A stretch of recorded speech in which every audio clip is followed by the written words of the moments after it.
Pak Bagus, ketemu maneh karo Pak Bagus. Ayo sinau basa Jawa.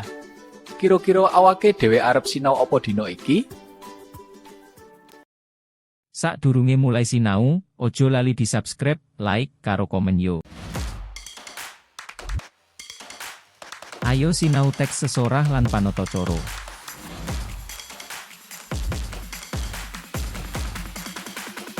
Sadurunge mlebu materi, mengko awake dhewe arep nyinaoni ngenani pangerten lan struktur-struktur teks saka sesorah uga panatacara. Banjur mbedakake sesorah lan panatacara, semono uga mbedah paugerane dadi panatacara. Kira-kira wis siap? Yen wis ayo diwiwiti. Sing sepisanan ngenani sesorah. Apa iku sesorah? Dadi sesorah iku ngandharake gagasan marang wong liya, sarana micara sing wis kasusun kanthi tata urutan paugeran sing becik ing adicara tartamtu. Basa liyane ya iku tanggap wacana utawa pidato. Lumrahe, sesorah nduweni saperangan tujuan, kayata kanggo menehi informasi, menehi panglipur utawa hiburan, bisa uga ngajak para pamireng nindakake babagan sing positif. Supaya bisa lumaku kanthi becik, struktur sesorah kudu runtut wiwit saka salam pambuka, atur panuwun, isi, kesimpulan, nganti salam penutup. Kepiye struktur sesorah iku? Ayo saiki dibahas. Sepisan ana salam pambuka, isine atur pamuji marang Gusti lan para sepuh. Kayata neng agama Islam biasane nganggo assalamualaikum. Banjur ana panyapa, isine ngenani pakurmatan kanggo para rawuh. Banjur ana sing jenenge Purwaka, isine meh mirip kaya salam pambuka, isine yo atur pamuji marang Gusti, sholawat salam marang Kanjeng Nabi, lan liya-liyane. Banjur ana surasa basa, apa iku surasa basa?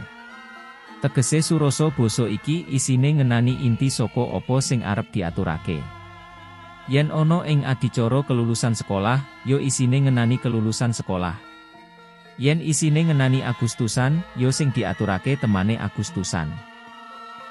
Sakliyane ana dudutan, nang bagian iki sing diaturake yaiku ngenani kesimpulan utawa garis besar saka sing diaturake mau neng isi utawa surasa basa. Banjur ana pangarep-arep utawa pangajak, isine yo ngenani apa sing dikarepake saka apa sing mau diaturake. Banjur ana wusana basa, isine ngenani atur panuwun lan atur pangapura marang pamireng. Banjur pungkasane ana salam panutup, isine atur pamuji marang Gusti. Yen mau diwiwiti salam, banjur semono uga yo dipungkasi nganggo salam.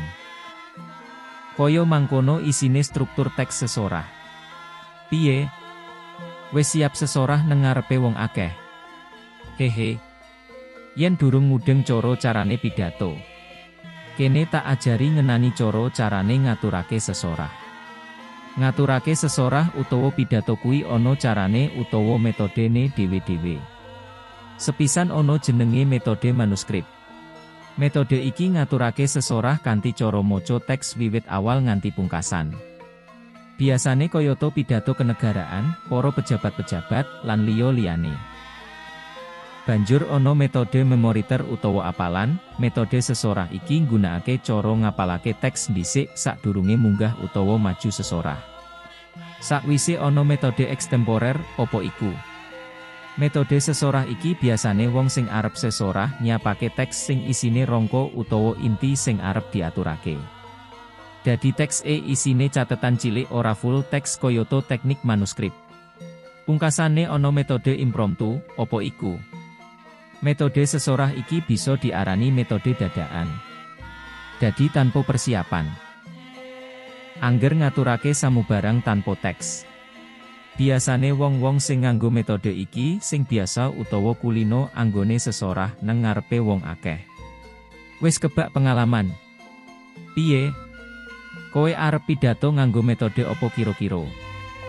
Metode sesorah wis rampung, saiki ayo mbabar bab teknise sesorah. Neng kene sing dibahas yaiku ngenani istilah-istilah teknis vokal lan penyampaian. Sepisan ana orator, orator iki sebutan kanggo wong sing ahli utawa lagi ngaturake sesorah. Pindho ana audien, yaiku isine wong-wong sing lagi ngrungokake sesorahe orator. Katelu ana artikulasi, dadi wong sing ngaturake sesorah kuwi kudu jelas pocapane, kayata tembung lan ukarane. Papat ana intonasi. Wong sesorah kuwi kudu nggatekake dhuwur endheke swara, supaya ora ketok datar. 5 ana jeda. Wong sesorah kuwi kudu nggatekake le apa sing diaturake, dadi kapan bisa mandek sedelo, kapan bisa nerusake. Ora mblandrang lempeng sekarepe dhewe. 6 ana aksentuasi. Yaiku orator kudu bisa menehi penekanan kuat orane ukara sing diaturake kanggo negesi pesen sing diaturake. 7 ana tempo, yaiku cepet orane ritme nalikane ngaturake sesorah. 8 ana kontak mata, wong sesorah kuwi kudune bisa komunikasi lewat sawang sinawang karo audien, biasane kanggo mbangun koneksi kanthi emosional. 9 ana basa awak utawa bahasa tubuh. Obahe awak utawa tangan kanggo nambahi penjiwaan nalikane sesorah. Pungkasan ana ekspresi utawa mimik. Kurang luwih padha karo maksude basa awak. Gunane kanggo nambahi penjiwaan nalikane sesorah. Akeh yo sing kudu dilakoni nalikane sesorah. Dadi sesorah iku ora gampang, mula ayo gladen sing tenanan. Sakdurunge ngancik mbabar apa iku panatacara, kira-kira tekan kene mudeng apa mubeng. Yen mudeng ayo gas mbahas panatacara. Panatacara asale saka tembung lingga tata lan acara. Panatacara iku ngemu teges wong sing kajibahan nata lakune acara.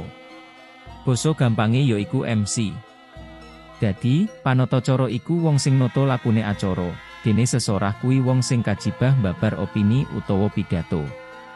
Panatacara uga nduweni struktur-struktur teks kaya apa? Ayo dibahas. Struktur teks panatacara uga mirip-mirip karo strukture teks pidato. Sing bedakake, panatacara mengkone dadi perangane sing nata acara. Sepisan ana purwaka basa isine bab salam pambuka, isine ya padha atur pakurmatan karo sing maha kuwasa, para sesepuh, lan liya-liyane. Banjur ana panyapa, isine ya padha ngenani menehi pakurmatan karo para rawuh. Banjur ana pambuka, neng kene biasane ngemu atur pakurmatan utawa atur pamuji karo sing maha kuwasa lan para rawuh. Banjur ana surasa basa isine ngenani wosing pranatacara, neng kene sing bedakake karo sesorah.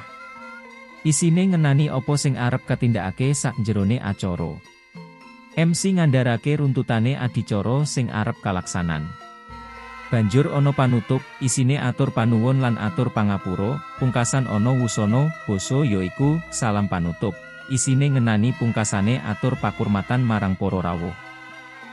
Saiki mbedah bab bedane panatacara karo sesorah. Kaya mau sing wis dibabar nang ngarep sejatine wis bisa kabedakake ngenani kalorone. Ning neng kene coba arep dibedah maneh. Sepisan karo kapindho iki mirip-mirip ora ana bedane antarane sesorah karo panatacara. Sepisan bab basa, basa sing digunakake biasane dicocokake karo pamiyarsane. Banjur padha-padha nggunakake ukara panyapa. Banjur iki sing bedakake yen sesorah iku nggunakake ukara andharan, isine ngandharake sawijining bab manut karo perintahe panatacara. Yen MC merintah awakmu minangka dadi orator ana ing acara Agustusan lan dadi wakil utawa sesulih saka panitian kanggo nglapurake bab apa wae ngenani persiapan lah hasil saka Agustusan, ya sing diandharake ngenani iku, aja adoh saka apa sing diperintah MC. Yen panatacara bola-bali nggunakake ukara pakon utawa perintah, tamtu sing jumbuh karo kahanan lan susunan acarane. Pisan maneh, dadi MC iku sing nindakake tanggung jawab lakune acara wiwit tekane pungkasan acara rampung. Banjur ana meneh, yen sesorah iku micara gathuk karo apa perintahe panatacara. Yen panatacara bola-bali micara ing saben miwiti lan mungkasi sawijining acara, manut karo susunane adicara. Wis mudeng ya neng kene bedane panatacara karo sesorah. Yen ngono ayo dilanjut bahas ngenani paugeran-paugeran minangka dadi panatacara lan orator. Sepisan bab paugerane dadi orator utawa sing arep micara utawa pidato nang ngarep wong akeh kudu nggatekake iki. Sepisan ana swara lan pocapane kudu cetha, tegese awakmu yen kedapuk micara swarane kudu cetha lan teges. Pindho, nggatekake tata rakite ukara. Dadi apa sing arep diandharake kudu digatekake. Ora mlumpat rono, ora mlumpat rene, dadi ketata. 3. Dicocokake karo pamiarsa. Dadi apa sing arep diandharake dicocokake karo sing ngrungokake. 4. Basane. Bab unggah-ungguh basa, ya padha kudu trep utawa dicocokake karo pamiarsane. Pungkasan basane kudu singkat, padhet, lan berbobot, dadi ora nglantur rono rene, ora uga sak penake dhewe. Gampang yo, wis bisa nguwasani paugerane orator, saiki coba awakmu gladen dadi orator. Saiki mbabar ngenani paugerane dadi panatacara.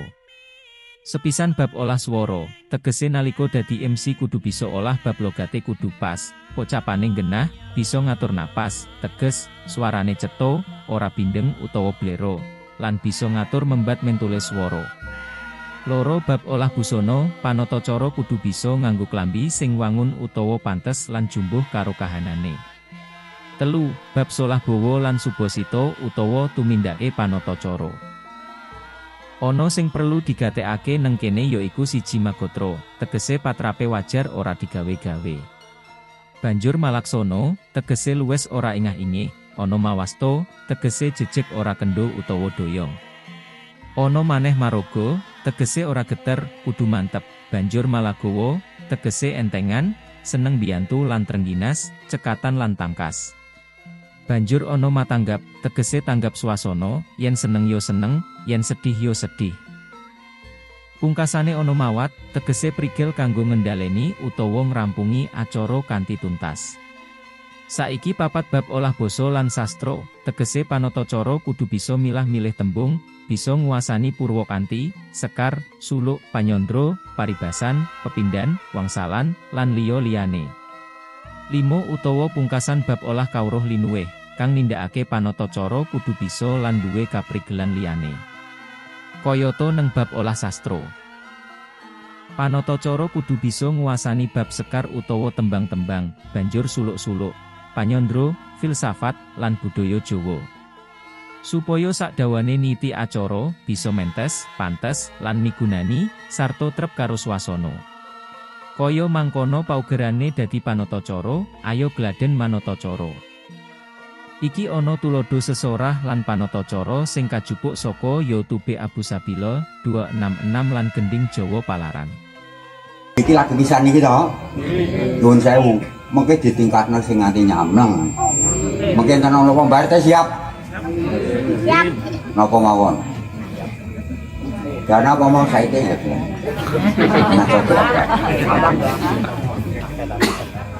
Lah persatuan ngeten iki dipun pupuk kula mungkin mboten panjang lebar, mboten napa.